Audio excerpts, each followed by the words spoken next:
Welkom terug by die groot ontbyt. Nou, hoe wonderlik sal dit nie wees as elke Suid-Afrikaner 'n stewige dak oor sy kop kan hê nie, wat gemaak is van goeie boustrukture.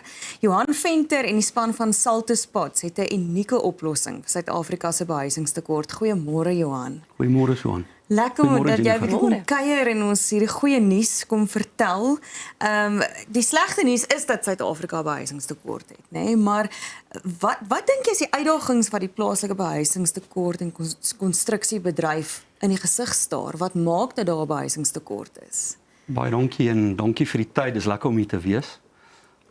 Ek dink kom ons begin by die syfers. Ek dink dis net om die behuisingstekort te verstaan.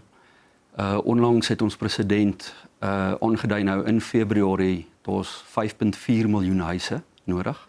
Sjoe. En die behuisingstekort groei elke jaar met 200,000 huise. En net om in konteks te plaas, verlede jaar is daar net 40 huise gebou vir loonkomste behuising. So dit is die probleem. Ja. So ek dink die uitdagings wat ons het is staal word al hoe duurder. Ook alle siviele ingenieursmateriale die pryse is besig om op te gaan. Ons kyk ook na privaat belegging in die land wat stagneer as gevolg van die ekonomiese toestand. En laastens logistieke probleme. Onder logistieke probleme kry ons dat daar byvoorbeeld met die hele voorsieningsketting van jou boumateriale is daar uitdagings. Ons kyk na konstruksiemafia, ons kyk na diefstal van die materiale en dan ook natuurlik die infrastruktuur wat op die oomblik agterstand het. Ja. Nou jy het jy weet van die boumateriale genoem en as ons kyk na tradisionele boumateriale soos byvoorbeeld die staal, die hout, die beton, wat se ander risiko's is daar behalwe nou byvoorbeeld die kostes daaraan verbonde? Is daar ander risiko's as ons kyk veral in die Suid-Afrikaanse konteks? Verseker. Staal, nie alle staal is staal nie. En dis die probleem. So jy het korrosieprobleme, roes. En dit kan lei daartoe dat daar strukturele probleme kom met geboue. Dit kan dieselfde probleem wees met beton. So jou staalbewapening in beton kan roes. Dit kan die gebou laat val. As mens nou terugdink aan die gebou in George. En beton kan nie goed gemeng word nie as gevolg van vaardigheidsgapings. Geskoolde arbeid is min. En dan kom ons by hout. Nou hout is 'n interessante een want dis 'n volhoubare materiaal. Jy kan dit groei weer, maar die groot probleem is dit brand en dit verrot in baie reën. So kusgebiede is hout nie 'n goeie idee nie. En jy moet dan heeltyd onderhoud hou op hierdie materiale. So dit skep maar probleme en dan natuurlik staal en diefstal in Suid-Afrika is 'n groot probleem. Daar's 'n groot infrastruktuur agterstand ook in Suid-Afrika. Hoe beïnvloed iets soos dit as ook landelike ontwikkeling en natuurlik klimaattoestande die manier wat ons in Suid-Afrika moet bou? Ja, dis 'n groot uitdaging, maar is ook 'n groot geleentheid. As ek dink aan die uitdagings wat ons het met infrastruktuur, ons paaie wat uitmekaar uitval. Ja. Hoe kry mens die materiale daar? Landelike ontwikkeling. Dis baie moeilik om te bou in die informele areas. So jy kan nie noodwendig net inkom en die natuur beskadig nie. Jy moet 'n nuwe manier kry om te bou. En ek dink dit lei daartoe dat ons soek in Suid-Afrika en Afrika spesifiek unieke oplossings om liggewig in te kom en die natuur te kan behou. En dan moet jy ook net om aan die klimaat om aan dit te raak. Ek dink mens moet klimaatverandering gereed wees. Ek nie almal glo in klimaatsverandering nie. So as mens nou dink aan vloede, dit word warmer, droogtes. So die huise wat gebou moet word, moet definitief kan water opvang, water stoor, meer energie-efficiënt wees. En dan kyk ons ook na beter isolasie binne in die huise. En mens dink eers aan al daai probleme, daai risiko's, hoe mens moet aanpas nie. Maar nou kom ons by julle, Saltus Pod, Saltus Pulse. Wat is julle? Wat doen julle? Wie is julle?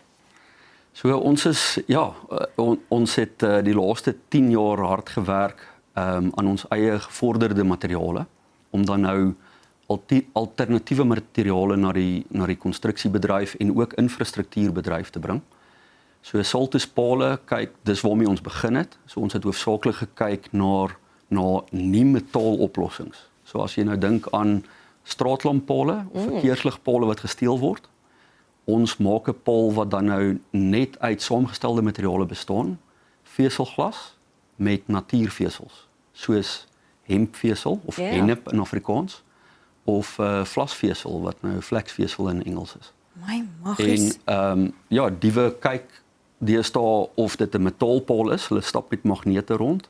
En as hulle agterkom dis een van ons pale, dan los hulle die paal want daar's geen tweedehandse metaalwaarde aan dit nie.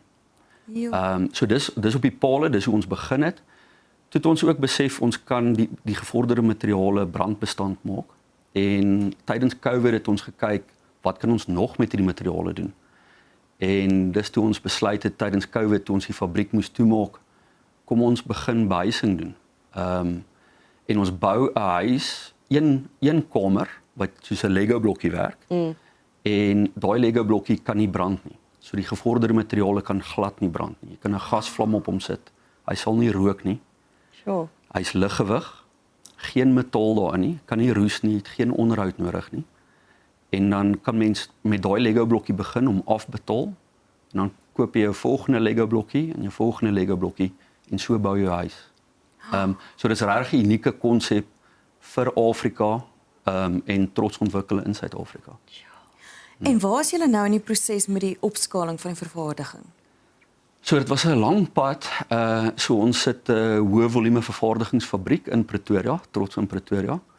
En ons het begin aanvanklik om laagkoste behuising in Mamelodi te bou. Dit was suksesvol. Toe het ons waghuise gebou in Linwood en in Waterkloof in Pretoria, net om die tegnologie bekend te stel en te wys wat kan ons doen. En nou bou ons eerste dorpie in Linwoodweg in Pretoria, agter Karoo Kafee, en die naam is Karoo Dorp. Vertel ons 'n bietjie meer van die Karoo Dorp. Wat kan mense verwag? Hoe gaan dit lyk? So dis ons beplan 120 eenhede daar, waarvan 'n derde winkels gaan wees vir entrepreneurs en om Suid-Afrikaanse entrepreneurs te ondersteun. 'n Derde sal flexie kantore wees vir kantoorspasie. En dan 'n derde sal klein huisies wees wat 1 en 2 slaapkamerhuisies wat jy kan in gaan bly. Dit sal Airbnb huisies wees of langtermyn verhuuringshuisies. En net om die tegnologie bekend te stel en regtig ons poog, en ek weet dit is nou hoog skiet, maar ons wil die Babylons toren van Gauteng word.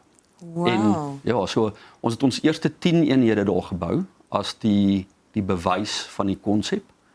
En ons wil graag met 'n oop naweek hierdie eerste 10 eenhede vir die publiek nou wys. Wanneer is die openingsnaweek? So die openingsnaweek is hierdie naweek. Die hele naweek kan mense kom kyk en deurstap. En ons nooi boukontrakteurs ook uit om saam met ons te begin werk. Die boutegnologie dis regtig eenvoudig om te bou. Jy kan selfs dis soos 'n Lego instruksiemanual. Jy hoef nie geskoold te wees om te bou nie. En ons wil regtig 'n groot besigheid in Suid-Afrika begin met hierdie boutegnologie. Joh, dis ongelooflik die navorsing wat julle gedoen het en die hoop wat dit vir 'n land soos Suid-Afrika kan bied in terme van luukse eenhede, maar ook eenvoudige, bekostigbare eenhede hopelik vir 'n massa groot mense om hierdie behuisingstekort aan te spreek in Suid-Afrika. Ja. Dankie, dit was nou baie interessant geweest. Baie dankie. So, as jy meer wil uitvind, e-pos info@saltuspulse.co.za en onthou hulle openingsnaweek is by die Karoo Dorp hierdie naweek in Pretoria. Bly ingeskakel vir Groot Kombuis.